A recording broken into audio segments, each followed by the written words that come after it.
నేరం చేసి దొరికిపోయి జైలుకు వెళ్ళి బెయిలుపై వచ్చి తనకు తానే క్లీన్ చిట్ ఇచ్చుకుంటే ఎలా ఉంటుంది?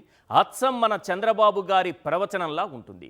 ఇప్పటి వరకు ఆయన ఏ కేసును పూర్తిగా ఎదుర్కోలేదు, ఎందులోనూ ఆయనకు క్లీన్ చిట్ రాలేదు. కానీ 17 స్టేలు తెచ్చుకోగలిగారు. ప్రస్తుతానికి స్కిల్, మద్యం, ఇసుక కుంభకోణం ఇలా ఓ 4-5 కేసుల్లో బెయిలుపై ఉన్నారు. కానీ జగన్మోహన్ రెడ్డిని, వైఎస్ఆర్సీపీ నాయకుల్ని అవినీతి పరుడుగా చిత్రీకరించే కుట్రలు చేస్తున్నారు. తాను అధికారంలోకి రాగానే తన కేసులను విచారిస్తున్న సిట్ కార్యాలయానికి పెద్ద పెద్ద తాళం కప్పలు పంపించి కేసులను లాక్ చేయించారు. అలాగని స్కిల్ కేసులో ఆయన దోషి కాదా అంటే కోర్టులు ఇంకా తీర్పు ఇవ్వలేదు. కేసులు ఇంకా ఓ కొలిక్కి రాలేదు. అయినా సరే ఆ మధ్య తనకు స్కిల్ కేసులో ఈడీ క్లీన్ చిట్ ఇచ్చినట్టు ఎల్లో మీడియాలో కథనాలు రాయించుకున్నారు. నిజం చెప్పాలంటే స్కిల్ కేసులో ఆ మధ్య ఈడీ 24 కోట్లు అటాచ్ చేసింది. దీంతో బాబుకు ఒక్కసారిగా దిమ్మ తిరిగి బొమ్మ కనపడింది. ఈ విషయం ప్రజల్లోకి ఎక్కడ పోతుందోనన్న భయంతో స్కిల్ స్కామ్లో క్లీన్ చిట్ అంటూ ప్రచారం మొదలుపెట్టారు. ఇంతకీ స్కిల్ స్కామ్ నుంచి అమరావతి భూముల స్కామ్ వరకు అన్ని కేసుల దర్యాప్తు ఆగిపోయినట్టేనా? బాబు కేసుల కథ కంచికి చేరినట్టేనా? స్కిల్ స్కామ్లో చంద్రబాబు అరెస్ట్ అయిన విషయం మీకు గుర్తుందిగా. అప్పట్లో సిట్ నివేదికతో సంతృప్తి చెందిన న్యాయస్థానం ఆయనకు రిమాండ్ విధించడంతో రాజమహేంద్రవరం సెంట్రల్ జైల్లో 52 రోజులు రిమాండ్ ఖైదీగా ఉండాల్సి వచ్చింది.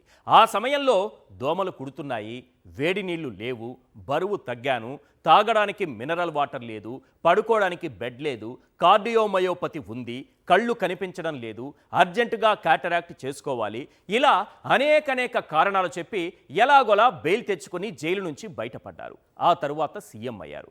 అయితే అయ్యారు, అది కాదు మ్యాటర్. ఇంతకీ తనపై ఉన్న కేసుల దర్యాప్తు ముందుకు సాగనివ్వకుండా క్లీన్ చిట్ ఎలా ఇచ్చుకుంటారనేదే మ్యాటర్. బాబును మించిన స్కామ్స్టర్ మరెవ్వరూ లేరా అన్నదే క్వశ్చన్. బాబు తన కేసులను తానే అటకెక్కించిన వేళ ప్రధానంగా కొన్ని ప్రశ్నలు వినిపిస్తున్నాయి. అవేంటో ఒక్కసారి మనం స్క్రీన్ పైన చూద్దాం.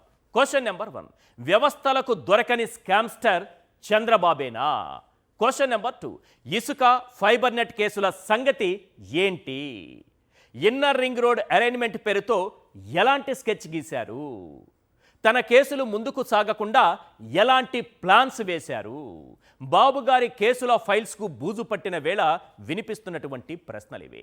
జగన్మోహన్ రెడ్డి హయాంలో జరగని మద్యం స్కామును సృష్టించిన బాబు గారి స్కిల్ చూశాం. లేని మద్యం స్కాములో అరెస్టులు చేయించి ఆత్మ సంతృప్తి పొందుతున్న బాబు గారి స్కిల్ చూశాం. ఇలాంటి 2 మాటలతో బాబు గారి అసలు స్కిల్ ఏంటో మనకు అర్థం కాదు. ఆయన గారి స్కిల్ గురించి క్లియర్గా చెబుతాను, వినండి.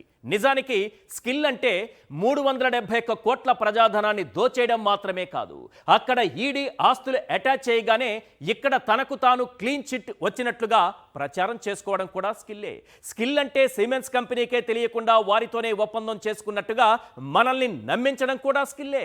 90% నిధులు సిమెంట్స్ భరిస్తుంది, రాష్ట్ర ప్రభుత్వం కేవలం 10% భరిస్తే చాలని ఒప్పందం చేసుకున్నట్టుగా నమ్మించడం మాత్రమే కాదు, సిమెంట్స్ రూపాయి ఇవ్వకున్నా రాష్ట్ర ప్రభుత్వం వాటా కింద 330 కోట్లతో పాటు జీఎస్టీ కూడా లెక్క కట్టి 371 కోట్లు రిలీజ్ చేయడం స్కిల్లును మించిన స్కిల్లు. స్కిల్ అంటే 371 కోట్లు రిలీజ్ చేయడం, అడ్డదారులు తొక్కడం మాత్రమే కాదు, ఆ డబ్బును షెల్ కంపెనీలు ఫేక్ ఇన్వాయిస్లతో ఎలా దారి మళ్లించాలో ప్లాన్ చేయడం స్కిల్లును మించిన స్కిల్లు. ఇదంతా ఎందుకులేండి సార్, సింపుల్గా బాబు గారి స్కిల్ గురించి చెబుతా, వినండి. 371 కోట్లలో 241 కోట్లు డైరెక్ట్గా తన ఖాతాలోకి వచ్చేలా చేసుకోవడంలో చంద్రబాబు నాయుడు గారి స్కిల్లు మామూలు స్కిల్ కాదట. 2017-18లోనే స్కిల్ స్కామ్ గురించి జీఎస్టీ అధికారులకు తీగ దొరికి ఈడీ రంగంలోకి దిగ్గగానే ఇక్కడి ఫైల్స్ అన్ని బాబు గారు ధ్వంసం చేయించారే, అది స్కిల్ అంటే. ఆధారాలతో సహా అడ్డంగా దొరికి జైలు పాలై ఆఖరికి రకరకాల జబ్బుల పేరుతో బెయిల్ పొంది బయటకొచ్చారే, అది అసలు స్కిల్ అంటే. స్కిల్ను మించిన స్కిల్ ఇంకొకటి చెప్పనా? సీఎంగా ప్రమాణ స్వీకారం చేసి చేయకముందే తనపై కేసులను చూస్తున్న సిట్ కార్యాలయానికి తాళాలు వేయించారు. ఇది అసలు సిసలు స్కిల్ అంటే. ఇక ఇన్నర్ రింగ్ రోడ్డుది కూడా అదే అవినీతి కథ. అమరావతి పేరుతో ప్రపంచ స్థాయి రాజధాని అని చెప్పి 1,00,000 కోట్ల అవినీతికి తెరలేపారు. అమరావతిని చంద్రబాబు తన అవినీతికి అక్షయ పాత్రగా మార్చుకున్నారు. అందులో భాగమే ఈ రింగ్ రోడ్డు అవినీతి కథ. తమకు, తమ వర్గానికి, తమ సంస్థలకు మేలు చేకూర్చేందుకు రింగ్ రోడ్డును వంకర టింకరలు తిప్పారు. కేవలం కాగితాల మీదే ఇన్నర్ రింగ్ రోడ్డు అలైన్మెంట్లో ఇష్టానుసారంగా మార్పులు చేసి వేల కోట్ల రూపాయలు కొల్లగొట్టడం చంద్రబాబుకే చెల్లింది. లింగమనేని భూముల మార్కెట్ విలువ 177 కోట్ల నుంచి 877 కోట్లకు, రాజధాని నిర్మాణం అనంతరం ఏకంగా 2130 కోట్లకు చేరేలా ఇన్నర్ రింగ్ రోడ్ అరేంజ్మెంట్ను మార్చారు. అలాగే మార్కెట్ ధర ప్రకారం హెరిటేజ్ ఫుడ్స్ 9 ఎకరాల విలువ 4.5 కోట్ల నుంచి 22.5 కోట్లకు పెరిగింది. అమరావతి రాజధాని నిర్మాణం పూర్తయితే అది 54 కోట్లకు చేరుతుందని లెక్క తేలింది. అంతేకాదు, ఇందులో లింగమనేని రమేష్కు లబ్ధి చేకూర్చినందుకు గాను బాబు గారికి కరకట్ట ఇల్లు గిఫ్ట్గా దక్కింది. సింపుల్గా చెప్పాలంటే ఇదంతా క్విడ్ ప్రోకో వ్యవహారం. ఈ కేసు విషయంలో బాబు అండ్ బ్యాచ్ అప్పట్లో లాజిక్లు మాట్లాడింది.